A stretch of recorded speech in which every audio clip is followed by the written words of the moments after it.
Salam radiasi untuk kita semua. Baiklah, pada kesempatan ini kita kembali lagi membahas mengenai respon radiasi sistemik, di mana yang kita bahas ini adalah ada tulang, ada liver, mata, tentunya ada sistem peredaran darah atau sistem kardiovaskuler, di mana sistem kardiovaskuler ini merupakan suatu sistem yang secara umum berperan mengedarkan darah ke seluruh tubuh sekaligus membawakan oksigen. Dan tentunya ada susunan secara pusat yang akan kita bahas, di mana yang kita lebih dalam bahas di sini adalah mengenai efek-efek radiasi setelah penyinaran yang terjadi pada tulang, liver, mata, sistem kardiovaskuler maupun susunan secara pusat. Oke, baiklah, kita langsung saja masuk ke topik pembahasan. Yang pertama adalah sistem kardiovaskuler. Ini merupakan suatu sistem organ yang berfungsi memindahkan zat dan nutrisi ke dan dari sel. Sistem ini juga membantu stabilitas suhu pH tubuh. Selanjutnya ada vaskulator. Nah, ini kita sudah masuk mulai ke kerusakan yang dapat ditimbulkan. Salah satunya adalah kerusakan fasal menghasilkan okulasi melalui dua kemungkinan. Yang pertama adalah substansi yang dikeluarkan oleh kerusakan sel-sel endotel, menstimuli pembelahan sel meningkat sehingga menyebabkan dia okulasi. Yang kedua, destruksi sel-sel endotel atau gumpalan darah, trombosis. Kita lanjutkan, ini adalah efek tertunda dari perubahan dalam pembuluh darah, perdarahan hemorrhagic atau hemorrhagic, telangiectasis atau dilatasi pembuluh halus, kemudian ada sklerosis atau kehilangan keelastisitasan dari pembuluh darah itu. Kemudian konsekuensi dari setiap organ yang didarahi, ini ada nekrosis sel dan jaringan kalau total, atau atrofi dan fibrosis kalau dia bersifat partial. Selanjutnya ada jantung, dosis rendah, sedang. Ini tidak menimbulkan perubahan dalam radiodiagnostik. Biasanya didapatkan dosis sedang dan dosis rendah ini. Kemudian dosis tinggi ini didapatkan pada radioterapi, dapat menimbulkan perikarditis atau radang pada perikardium, selubung jantung, dan pankratitis atau radang pada seluruh jantung pada dosis total 4.000 rad. Maka pada kasus limfoma dan dinding torak atau post-mestaktomi, ini jantung perlu dilindungi agar meminimalisasikan dosis radiasi yang diterima oleh jantung itu sendiri. Selanjutnya ada tulang dan tulang rawan yang sedang tumbuh. Meskipun tulang dewasa dan tulang rawan dewasa cenderung radioresisten, tapi tulang dan tulang rawan yang sedang tumbuh bersifat moderat atau radiosensitif. Tulang dewasa mengandung kalsium, tetapi tulang tumbuh mengandung baik sel tidak membelah, berdiferensiasi, atau osteositis, kondrositis, dan sel-sel yang cepat membelah dan tidak berdiferensiasi, atau osteoblas dan kondroblas. Yang terakhir inilah yang menjadikan sensitivitas moderat pada tulang dalam tubuh. Nah, di sini ada gambar anatomi tulang, ada epifisis, diafisis, epifisis, ini artikular kartilagenya. Nah, di sini dapat kita lihat ketika dibelah tulang itu terlihat episaline ini, kemudian spongy bone dan lain sebagainya. Di sini dapat dilihat bersama-sama. Saya lanjutkan kembali. Nah, ini faktor-faktor kelainan-kelainan yang terjadi pada tulang yang juga dapat disebabkan karena perubahan sel. Entah itu karena dikarenakan oleh efek bahaya radiasi dan lain sebagainya. Pertumbuhannya tidak sempurna, tidak baik. Nah, sini juga sama, gambar-gambar secara detail di sini. Saya tidak terlalu banyak menjelaskan gambar di sini. Silahkan nanti dipelajari, dipahami masing-masing pada Google, dapat di-download dan lain sebagainya.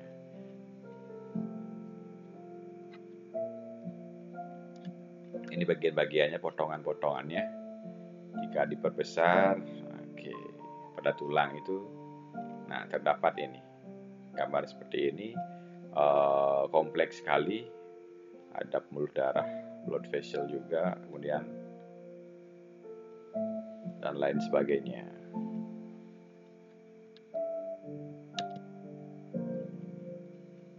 Kemudian radiasi dosis tinggi di sini menyebabkan pada tulang ya. Yang pertama menyebabkan mitosis terhenti secara permanen. Kemudian dapat menyebabkan destruksi sel-sel berproliferasi, pembentukan tulang terhenti, dapat terjadi perubahan tertunda, perubahan bentuk, perubahan ukuran, dan skoliosis. Nah, ini skoliosis ini ternyata dapat disebabkan oleh dosis radiasi yang tinggi. Kemudian radiodiagnostik di sini tidak ada pengaruhnya, sedangkan pada kedokteran nuklir dapat terjadi pengaruh pada pemakaian radiofarmaka yang memang diberikan untuk tulang.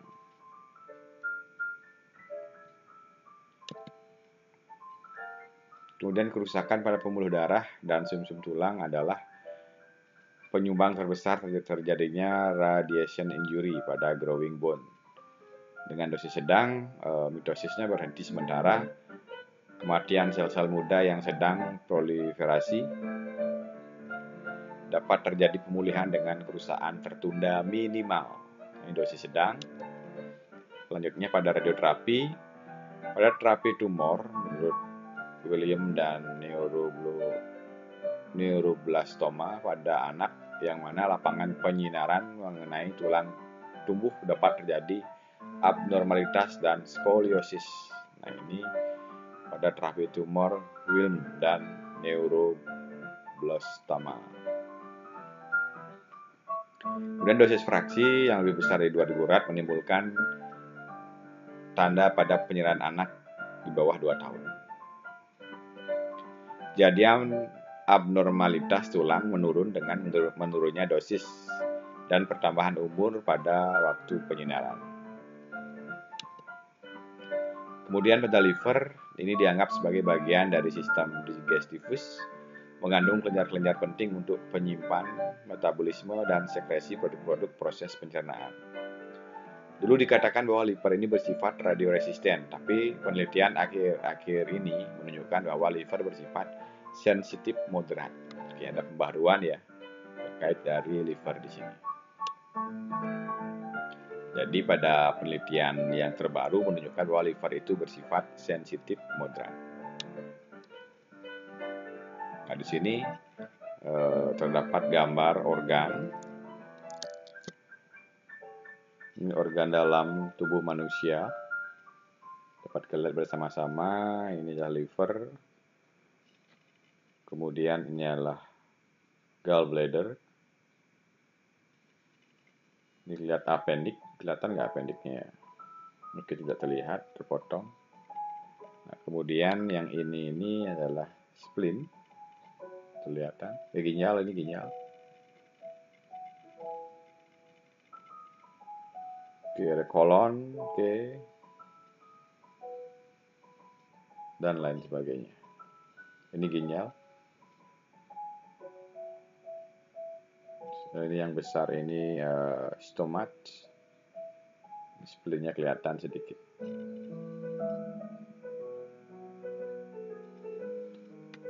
Oke, kita lanjutkan kembali. Untuk dosis rendah dan sedang ini dapat menampakkan respon awal yang sedikit teramati, sedangkan pada dosis tinggi perubahannya segera hanya dapat dideteksi melalui pemeriksaan fungsi. Pada beberapa kasus terjadi liver yang membesar atau hepatomegali dan asites, ini akumulasi cairan dalam abdomen, dan perubahannya tertunda. Radiation hepatitis sebagai konsekuensi sklerosis vaskuler terdiri dari fibrosis atau cirrhosis dan mungkin nekrosis. Fungsi liver terganggu mengakibatkan liver failure dan kuning. Nah, ini normal liver seperti ini dapat kita lihat. Nah, sedangkan ini liver dengan cirrhosis terlihat seperti gambar ini. Ini kayak apa ya, semacam sariawan gitu kalau saya gambarkan banyak gitu ya, seperti ini. Luka-luka seperti ini. Nah, ini bedanya liver normal dengan liver dengan cirrhosis. Ini makronodular cirrhosis. Makronodular cirrhosis. Oke, kita lanjutkan kembali. Ini juga sama, livernya terlihat ada gangguan di sini. Nah, kemudian pasiennya menampakkan gejala seperti ini, perutnya membesar, efek dari kelainan di sini. Kemudian untuk radiodiagnostik dan kedokteran nuklir, respon pada kedua bidang pemeriksaan ini tidak dapat terdeteksi. Kemudian pada radioterapi, dosis 3.500 sampai 4.500 rad dapat menyebabkan hepatitis radiasi. Liver ini terkena sebagian atau seluruhnya pada treatment untuk limfoma, untuk CA ginjal, dan CA ovarium. Nah, selanjutnya kita lanjutkan ke sistem respiratory. Terdiri dari hidung ya, sistem pernapasan di sini terdiri dari hidung, faring, trakea, dan paru-paru. Pada umumnya, relatif resisten terhadap radiasi. Dosis yang berpengaruh terhadap paru-paru adalah lebih besar dari 1000 rad. Reaksi awal pada paru-paru adalah inflamasi atau radiation pneumonitis atau juga disering disebut pneumonia. Lanjutnya, radiasi dosis tinggi pada kedua paru dapat merubah reaksi yang semula pneumonitis awal menjadi fibrosis lanjut dan akhirnya dapat berujung pada kematian. Ini jika terjadi radiasi berlebih pada paru di sini.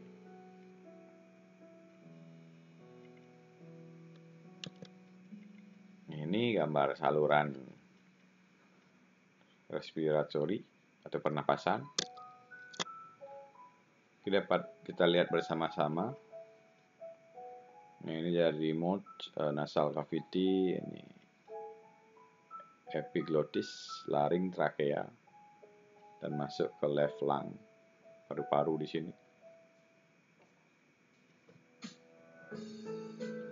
Oke, jika di paru-paru ini dilihat gambar diperbesar, pembuluh darahnya terlihat seperti ini.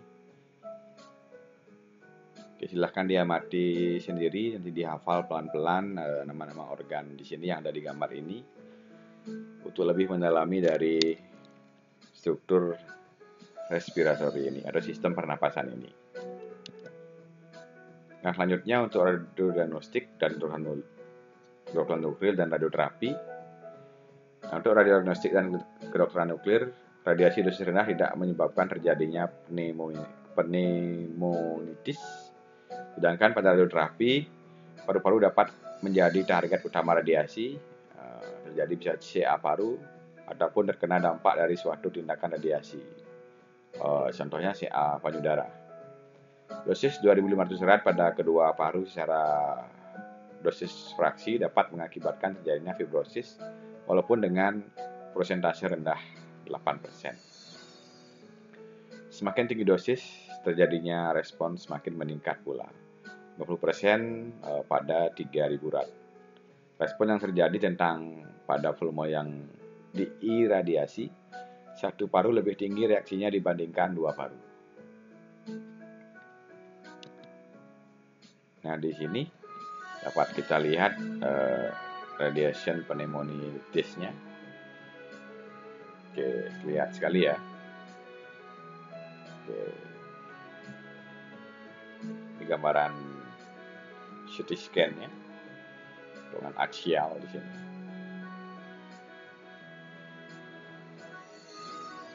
Oke, kita lanjutkan kembali ke sistem urinari.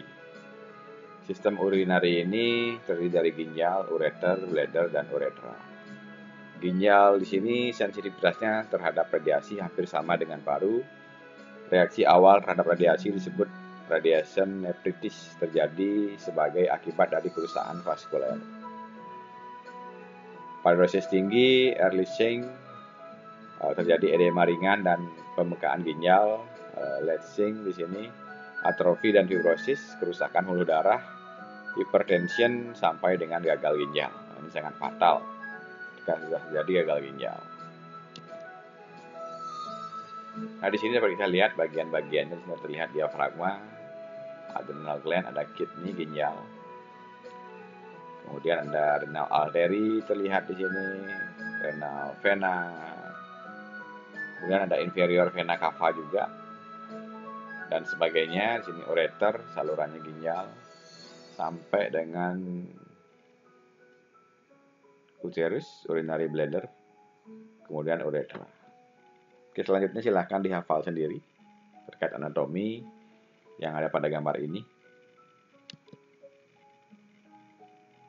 Oke, di sini sama, masih ke dalam konteks radiodiagnostik, kedokteran nuklir dan radioterapi. Yang pertama di sini adalah radiodiagnostik dan kedokteran nuklir tidak menimbulkan respon pada sistem urinari. Sedangkan pada radioterapi di sini ketika kedua ginjal masuk dalam lapangan penyinaran radiasi, keduanya harus ditutup ketika dosisnya mencapai 2600 rad. Dosis 2800 rad dalam waktu 5 minggu dapat mengakibatkan radiation nephritis parah. Seperti pada paru, volume mempengaruhi dosis di sini. Nah, di sini contoh kasus misalnya kegagalan ginjal, ginjalnya rusak ya, seperti ini. Oke, saya lanjutkan. Nah, selanjutnya pada mata. Lensa mata di sini mengandung populasi yang aktif membelah yang dapat rusak karena radiasi. Karena tidak ada mekanisme pelepasan sel yang rusak, maka akan membentuk katarak atau opasitas lensa. Opasitas adalah penurunan kemampuan mata dalam mengantarkan cahaya sampai ke syaraf mata. Semakin tinggi opasitas, semakin rendah daya tangkap mata terhadap cahaya. Katarak ini mulai timbul pada dosis sedang 200 rad, meningkat 100% pada dosis akut 700 rad. Nah, di sini gambar anatomi jadi mata. Apa kita lihat sini iris, ada kornea, pupilnya, lensa mata, iris, retina, makula dan lain sebagainya. Silahkan dibaca-baca sendiri, dihafal sendiri terkait dari struktur organ dari mata ini.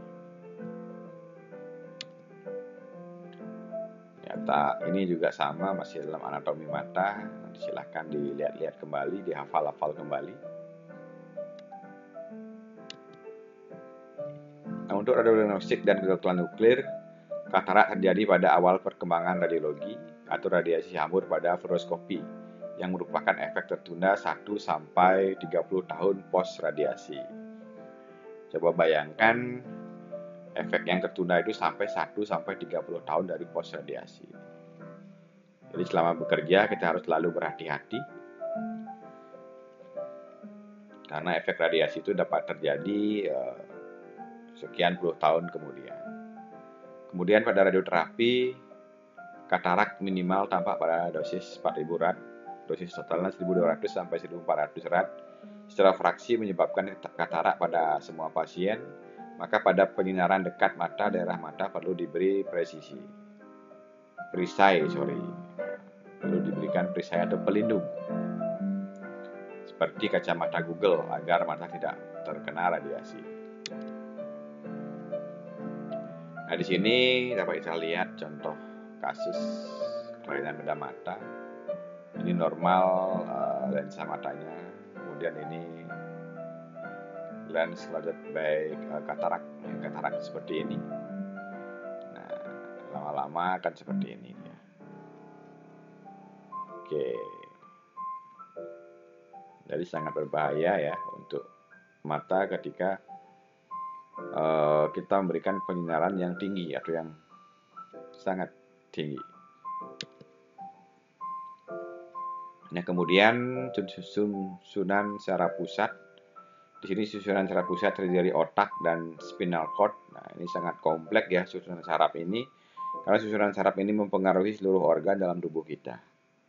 Susunan saraf pusat terdiri dari otak dan spinal cord. Merupakan sistem yang paling radioresisten pada organ dewasa. Radiasi dosis tinggi menyebabkan inflammation, mielitis pada spinal cord, kemudian nekrosis dan fibrosis pada otak dan spinal cord sebagai akibat dari sklerosis dan trombosis pada pembuluh darah otak. Nah, ini sum-sum tulang belakang yang kuning ini. Nah, di sini sangat banyak kaitannya. Sum tulang belakang ini terhubung dengan otak. Di otak ini bukan banyak mengatur segalanya dalam tubuh kita, termasuk air liur, pupil, kelenjar air liur, dan paru-paru, mengontrol jantung, lambung, kelenjar adrenal, sampai usus dan lain sebagainya.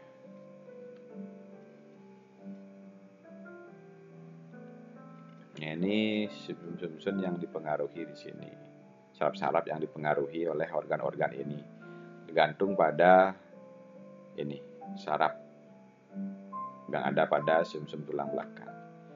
Jadi perannya sangat penting dalam tubuh kita. Ketika ini dalam saraf ini terjepit atau terdesak, maka kita akan mengalami sebuah kelumpuhan di dalam tubuh kita.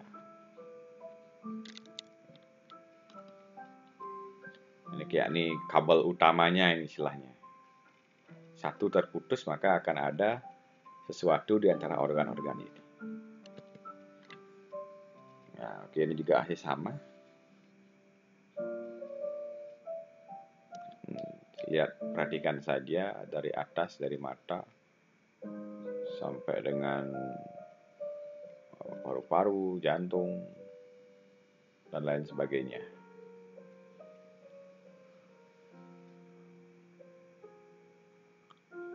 Ini dipengaruhi semua oleh sistem saraf di sini. Nah, ini juga gambaran anatomi dari sistem saraf, ini badan sel, dari struktur sel di sini ada badan sel, inti sel, nodus renvier, ada percabangan di sini, dan lain sebagainya. Silahkan nanti dihafalkan masing-masing. Kita lanjutkan kembali terkait radiation injury pada CNS kebanyakan terjadi karena perubahan pada vaskuler yang terjadi secara progresif. Batas ambang untuk terjadinya radiation injury adalah antara 2000 dan 4000 rad. Kemudian dalam radiodiagnostik dan nuklir tidak ada pengaruh. Ini kemudian sangat berpengaruh pada radioterapi. Dosis total 5000 rad dapat menyebabkan terjadinya nekrosis tertunda pada otak, tapi biasanya tidak dapat dibedakan lagi apakah kerusakan yang terjadi akibat radiasi atau akibat tumor yang disinari itu sendiri.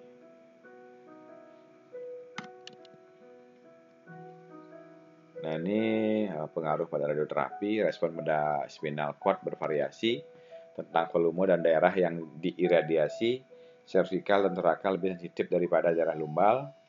Kemudian dosis radiasi mielitis meningkat pada dosis yang lebih besar dari 5000 rad yang diberikan pada volume kecil dan lebih besar 4500 rad pada volume besar.